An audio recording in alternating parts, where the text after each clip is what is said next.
Bonjour chers auditeurs, aujourd'hui on va faire une petite vidéo sympathique pour vous montrer un petit peu comment fonctionne la technique de Fort FM. Alors Fort FM c'est la web radio de Forbach et de son agglomération. Je vais vous montrer aujourd'hui dans cette vidéo, c'est toute la technique qui est derrière Fort FM. On a eu le souhait en fait de mettre des caméras au mur et de ne plus avoir tous les trépieds qui se baladent autour de la table à chaque fois qu'on a des invités. Et quand on est vu d'ici, on voit qu'il y a une première caméra ici, une seconde là, donc ça c'est pour les invités. Troisième en fait là, elle fait le grand angle. Le grand angle ça veut dire l'ensemble du plateau. Sur les nouvelles vidéos qu'il y a depuis janvier, vous avez pu voir que le format il a un petit peu changé. Donc comme on a dit, on a accroché toutes les caméras pour qu'il n'y ait plus de trépied qui se balade au milieu de la table. Et celle-ci par exemple, qui est assez discrète, et ben en fait elle va filmer uniquement moi ou l'autre animateur. On a aussi un moniteur où on fait afficher des sponsors par exemple, ou même des vidéos de l'invité qui est présent lors de l'interview. Ici donc on a la régie, c'est tout un ensemble de matériel qui vont permettre de traiter le son. Ce son qu'on va envoyer uniquement lors des lives, lors des directs. Alors bien sûr, équaliseur, ici on a ici on a une porte gate et en fait limiteur et compresseur. Voilà, là il y en a un 4 canaux et un 2 canaux quoi. Et puis bien sûr la protection électrique de tous les appareils, on en a de deux côtés, chaque appareil est protégé par des fusibles. On a une petite console qui est capable de récupérer le signal de chaque micro et qui va en fait envoyer ça directement en live. Donc encore une fois, ce matériel là, il est plus prévu pour le live. Un invité peut faire un live ici chez Fort FM, et puis chez Fort FM, il n'y a pas de larcène. L'effet larcène, c'est quand les haut-parleurs sifflent quand on approche trop près avec le micro, parce que le son en fait, il est diffusé d'ici. Mais pour pas qu'il y ait le larcène, on utilise un autre appareil en bas là, et ça s'appelle un feedback destroyer. Il est capable de tuer le larcène. Ici, on le voit de plus près. Donc c'est de la marque Behringer, parce que bon, c'est une marque qui est assez accessible pour le commun des mortels. Et bien sûr ici au-dessus un petit rack d'effets pour les échos, la reverb, bon, voilà, tous les effets quoi. Et bien sûr ici il y a le traitement du son. Il est assez complet, je dirais même qu'il est un petit peu exagéré, vous allez comprendre pourquoi. Parce que ici j'utilise par exemple un préampli à lampe. Alors pour ceux qui ne savent pas ce que c'est qu'une lampe, les anciens, eux, le savent, dans les anciennes radios du temps, il n'y avait pas de circuit imprimé. Alors forcément, on utilisait des ampoules. Des ampoules, de l'intérieur, il y avait des transistors, il y avait des étages d'amplification, voilà. Donc j'utilise ça, en fait, pour avoir une espèce de chaleur dans le son, où on a vraiment l'impression que la personne qui est en train de parler, elle est à côté de nous, tellement le son est chaleureux. J'analyse avec cette machine les spectres pour voir si les fréquences sont envoyées à des bons niveaux. Bien sûr, j'utilise aussi un limiteur dessus. Ce que c'est qu'un limiteur, c'est que quand vous allez aller devant votre micro, quand vous êtes devant vos micros et que vous faites pourquoi ça fait un pic. Et ce pic-là, en fait, le limiteur le tue, le limite. Ça veut dire qu'on ne va pas avoir une saturation dans l'oreille à cause d'une syllabe comme les p, les f, les t, qui sont des syllabes en fait qui produisent des pics audio, et que ces pics là en fait il faut les limiter pour éviter en fait simplement qu'à l'oreille ça nous fasse une grosse impulsion basse. On traite au final le son avant de l'envoyer dans cet automate. Alors ça c'est le logiciel qui permet donc de piloter la radio. On a ici des playlists, on a ici par exemple des événements qui peuvent y avoir lors de l'émission. En fait, c'est avec ce logiciel qui comprend le direct aussi, mais aussi d'avoir un cartoucheur. Un cartoucheur, ça veut dire que, en fait, si maintenant mon écran est tactile, je peux appuyer sur un bouton et lancer un jingle. Bonjour, il est midi, ce sont les infos, voilà. Ça, ce sont des jingles. Les jingles, on les colle sur ce qu'on appelle un cartoucheur, comme on a sur la console que je vais vous montrer.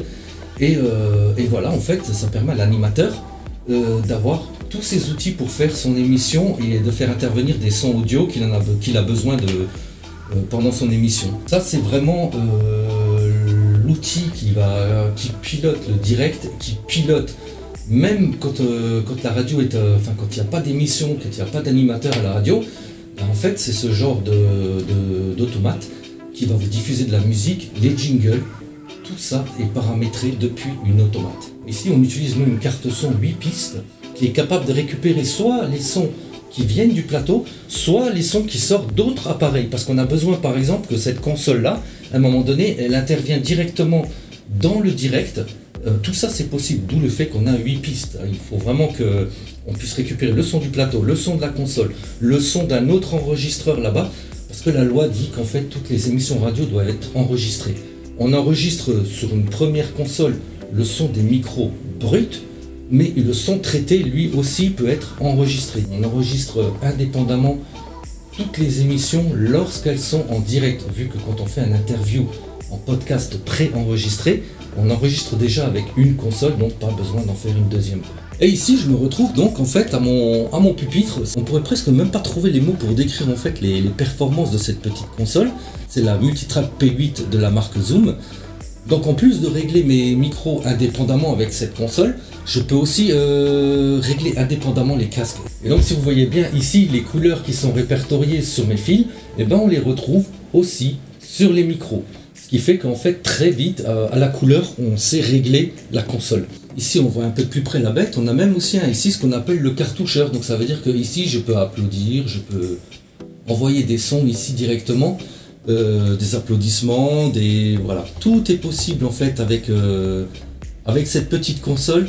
C'est une console multipiste, donc à la fin chaque piste son est indépendante sur la carte SD. Quand je vais le récupérer en USB, j'ai la chance d'avoir en fait chaque son de micro séparé, ce qui fait que je peux régler en fait les sons de chaque personne que j'ai eu.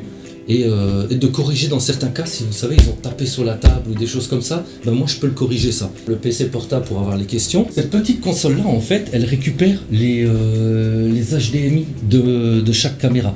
Vous en fait, vous voyez directement les personnes qui parlent grâce à, et tout ça c'est grâce à cette petite console quoi. C'est un petit bijou qui vaut que 350 €, hein. Mais franchement, ce que vous pouvez faire déjà avec, c'est énorme. Et c'est une ATEM Mini Pro de chez Blackmagic Design. Et enfin, ici, hein, vous voyez qu'on a des micros de très bonne qualité. Hein. C'est plus de 100 € déjà un micro comme ça. Donc forcément, ça change de ce qu'on avait au début. Hein. Donc ça, c'est les micros Zoom ZBM1 qui, quand on l'a dans les mains, on voit que c'est un micro qui est lourd, donc qui est robuste, quoi. Hein. Et c'est un micro comme ça, c'est 100 €. Donc voilà, pour avoir une qualité de son, il faut que derrière, c'est bien beau d'avoir des machines, mais il faut aussi que les micros y suivent. On utilise un espèce de petit matériel comme ça, par exemple, quand il y a un live, un micro sans fil qui est réceptionné par cette petite console de chez Temu. Donc forcément, c'est pas du haut de gamme, mais perso, ça fait son travail.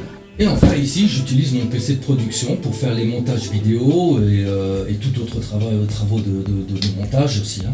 Traitement vidéo, traitement audio, c'est là-dessus que... C'est sur cet ordinateur-là qu'on le fait. Ordinateur qu'on a acquis ici au mois de décembre, donc il nous fallait franchement une machine qui tient la route. Hein. Donc 12 cœurs, ça veut dire que vraiment il y a un partage des tâches qui est fait et qui permet d'avoir une fluidité dans les programmes, parce que quand on fait du montage, il ne faut pas de latence. Et ça, c'est un téléphone fixe. Voilà un peu l'univers 4FM. Donc ici en tout, on a 5 caméras. Il y en a même une qui se cache là, on la voit pas, mais c'est une toute petite. C'est une Q2 de chez Zoom aussi. Alors on est très fidèle à la marque Zoom parce que forcément on a vu les performances que ça a pu avoir ici sur notre plateau. On peut dire qu'on est quand même professionnel avec ce matériel. Le rendu, il est super.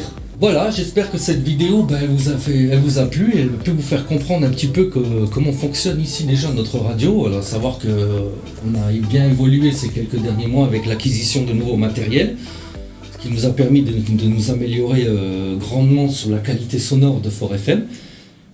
À l'avenir, on aimerait bien sûr acheter des caméras PTX, ce qui nous permettrait aussi d'avoir une très bonne qualité vidéo, ce qui nous fait peut-être un peu défaut, vous l'avez remarqué des fois dans certains interviews.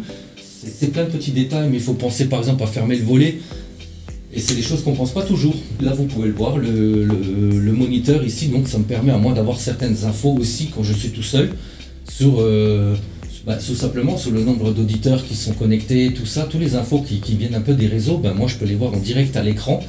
Et bien sûr, si vous me posez des questions en direct, moi je le vois directement à l'écran et je peux vous répondre directement. Donc vous voyez, on a quand même ici mis en place un certain savoir-faire. Comme vous pouvez voir, le mobilier est neuf, hein, le mobilier date de mois de décembre, la radio a 5 ans, en fait avant on avait de la récup, maintenant voilà, on a décidé d'avoir une meilleure image. Et pour améliorer leur image, il fallait un petit investissement sur l'immobilier de 4FM. Donc voilà, je vous ai présenté un petit peu comment on filme nos interviews, comment on enregistre nos interviews. Et bien sûr, le traitement qui est fait, le traitement audio, le pilotage de la radio avec l'automate. Ici, on utilisera de DJ, c'est un logiciel qui est gratuit, mais bien sûr, il ne fait pas ce que ferait...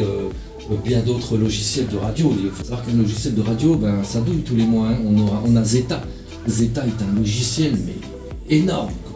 D'autres radios ont peut-être des façons un petit peu différentes de fonctionner, mais nous, en fait, ce qu'on fait, c'est qu'on fait des podcasts, donc des sessions préenregistrées. La configuration des lieux nous permet en fait de pouvoir faire que ça pour l'instant. Voilà, j'étais très content de pouvoir vous montrer un petit peu comment fonctionne ici Fort FM. J'aurai grand plaisir à venir vous accueillir ici dans les studios de Fort FM pour vous montrer un petit peu cet univers qu'est la radio, quoi. En tout cas, merci de m'avoir écouté. Mais qui es-tu? Suis mon doigt.